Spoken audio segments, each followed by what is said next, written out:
बच्चों, let's read the question.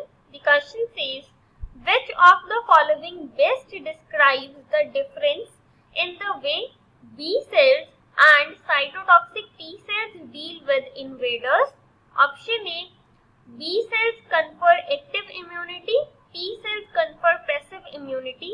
Option B, B cells send out antibodies to attack. Certain T cells can do the attacking themselves. Option C, T cells handle the primary immune response and B cells handle the secondary response. Option D, B cells are responsible for the cell-mediated immune response. T cells are responsible for the humoral immune response. तो हमें 4 options दिए हुए हैं. हमने बताना है कि इनमें से कौन सा ऑप्शन करेक्टली बता रहा है, करेक्टली डिस्क्राइब कर रहा है कि किस तरीके से B cells and cytotoxic T cells invaders के साथ डील करते हैं. तो सबसे पहले इस क्वेश्चन का की कॉन्सेप्ट लिखेंगे. तो इस क्वेश्चन का की कॉन्सेप्ट होगा B cells and cytotoxic T cells, because इस क्वेश्चन के अंदर हम बात करेंगे बी सेल्स की एंड साइटोटॉक्सिक टी सेल्स की. तो सबसे पहले हम समझते हैं कि एक्टिव एंड पैसिव इम्यूनिटी क्या होता है. तो एक्टिव इम्यूनिटी वो इम्यूनिटी होती है जो बॉडी खुद से प्रोड्यूस करती है. बॉडी प्रोड्यूसेस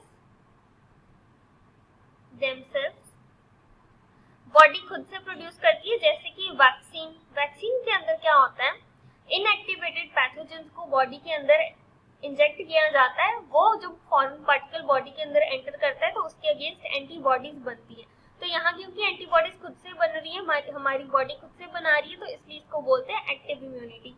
सेकेंड हमारे पास एक इम्यूनिटी होती है दैट इज पैसिव इम्यूनिटी. अब पैसिव इम्यूनिटी में क्या होता है, बॉडी खुद से एंटीबॉडीज नहीं प्रोड्यूस करती, not produce antibodies by themselves, और यहाँ पे एंटीबॉडीज दी जाती हैं.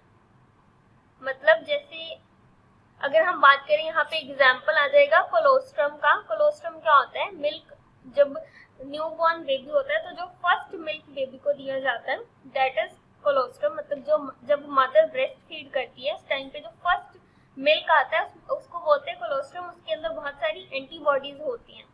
तो ये एग्जाम्पल है पैसिव इम्यूनिटी की, क्योंकि बॉडी ने खुद से एंटीबॉडीज नहीं बनाई, चाइल्ड की बॉडी ने, उसने मदर से एंटीबॉडीज ली है. अब हम बात करते हैं B cells and T cells की. तो इनके बीच में हम डिफरेंस लिखेंगे. सबसे पहले तो बी सेल्स जो है इनके अंदर होती है, ये प्रोवाइड करते हैं एक्टिव इम्यूनिटी. अगर हम टी सेल्स की बात करें तो ये पैसिव इम्यूनिटी प्रोवाइड करते हैं. नेक्स्ट डिफरेंस की बात करें तो जो बी सेल्स होते हैं ये खुद से एंटीबॉडीज बनाते हैं, लेकिन अगर हम टी सेल्स की बात करें तो ये खुद से एंटीबॉडीज नहीं बनाते, ये बी सेल्स की हेल्प करते हैं एंटीबॉडीज बनाने में, बट ये अटैक खुद से करते हैं, ये खुद से अटैक करते हैं. नेक्स्ट अगर हम डिफरेंस की बात करें तो बी सेल्स जो है ये प्राइमरी रिस्पॉन्स के लिए रिस्पॉन्सिबल है. प्राइमरी रिस्पॉन्स का मतलब क्या है, जब कोई फॉरेन पार्टिकल हमारी बॉडी के अंदर पहली बार एंटर करता है तो हमारी बॉडी के अंदर उस फॉरेन पार्टिकल के अगेंस्ट एंटीबॉडीज बनना स्टार्ट हो जाती हैं. अब वो बी सेल्स बनाते हैं, बी सेल्स एंटीबॉडीज बनाते हैं, तो उस रिस्पॉन्स को बोलते हैं प्राइमरी रिस्पॉन्स, जो कि बी सेल्स प्रोवाइड करते हैं. अगर हम टी सेल्स की बात करें, ये सेकेंडरी रिस्पॉन्स के लिए रिस्पॉन्सिबल है. अब सेकेंडरी रिस्पॉन्स का मतलब कि सेम फॉरेन पार्टिकल जब दोबारा हमारी बॉडी के अंदर एंटर करता है तो ऑलरेडी हमारी बॉडी के अंदर एंटीबॉडीज बनी हुई हैं, वो एंटीबॉडीज जाके फॉरेन पार्टिकल के ऊपर अटैक करती हैं एंड उसे किल करती हैं. तो वो रिस्पॉन्स होता है सेकेंडरी रिस्पॉन्स, जो कि टी सेल्स प्रोवाइड करते हैं. अब अगर हम बात करें बी सेल्स की, बी सेल्स प्रोवाइड करते हैं ह्यूमरल इम्यून रिस्पॉन्स, क्योंकि यहाँ पे एंटीबॉडीज बनती है तो इसको बोलते हैं ह्यूमरल इम्यून रिस्पॉन्स. और जो टी सेल्स होते हैं ये प्रोवाइड करते हैं cell mediated immunity, cell mediated immunity. अब ये दोनों जो है humoral immune response and cell mediated immunity, ये दोनों ही एक्वायर्ड इम्यूनिटी की टाइप से. अब एक्वायर्ड इम्यूनिटी क्या होता है, मतलब जो इम्यूनिटी हम थ्रू आउट बॉडी एक्वायर करते हैं. जो एंटीबॉडीज है ये ब्लड के अंदर प्रेजेंट होती है, इसलिए इसको बोलते हैं ह्यूमरल इम्यून रिस्पॉन्स। अब अगर हम ऑप्शंस पे आ जाएं, तो जब इन्वेडर्स के साथ हमारी बॉडी डील करती है, इन्वेडर मतलब कोई फॉरेन पार्टिकल हमारी बॉडी के अंदर एंटर किया, तो क्या करता है, बी सेल्स एंटीबॉडीज प्रोड्यूस करती हैं, और जो टी सेल्स होते हैं ये एंटीबॉडीज बनाने में बी सेल्स की हेल्प करती हैं, एंड कुछ टी सेल्स जो होते हैं ये अटैक भी करते हैं, सो उनका अटैकिंग नेचर भी होता है। तो ये एग्जैक्ट ये डिस्क्राइब करता है कि जब इन्वेडर्स एंटर करते हैं तो बी सेल्स एंटीबॉडीज के थ्रू अटैक करती हैं और सर्टेन टी सेल्स अटैक करते हैं। तो अकॉर्डिंग टू दिस हमारा ऑप्शन नंबर बी करेक्ट हो जाएगा कि बी सेल्स जो है ये एंटीबॉडीज को सेंड करते हैं अटैक करने के लिए, एंड कुछ टी सेल्स जो है वो खुद से अटैक करते हैं फॉरेन मॉलिक्यूल्स को।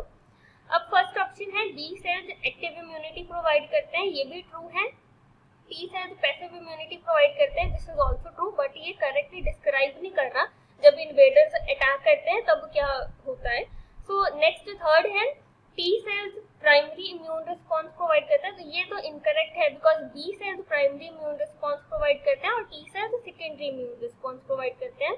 And last one is B cells जो है ये रिस्पॉन्सिबल है सेल मीडिएटेड इम्यून रिस्पॉन्स के लिए, तो ये भी इनकरेक्ट है बिकॉज जैसे मैंने पहले बताया बी सेल्स जो है ये ह्यूमरल इम्यून रिस्पॉन्स के लिए रिस्पॉन्सिबल है and T cells cell mediated immune response के लिए, तो यहाँ पे ये उल्टा दिया हुआ, तो ये भी इनकरेक्ट है। तो हमारा करेक्ट आंसर हो जाएगा option number B. Hope you understood it well, best of luck.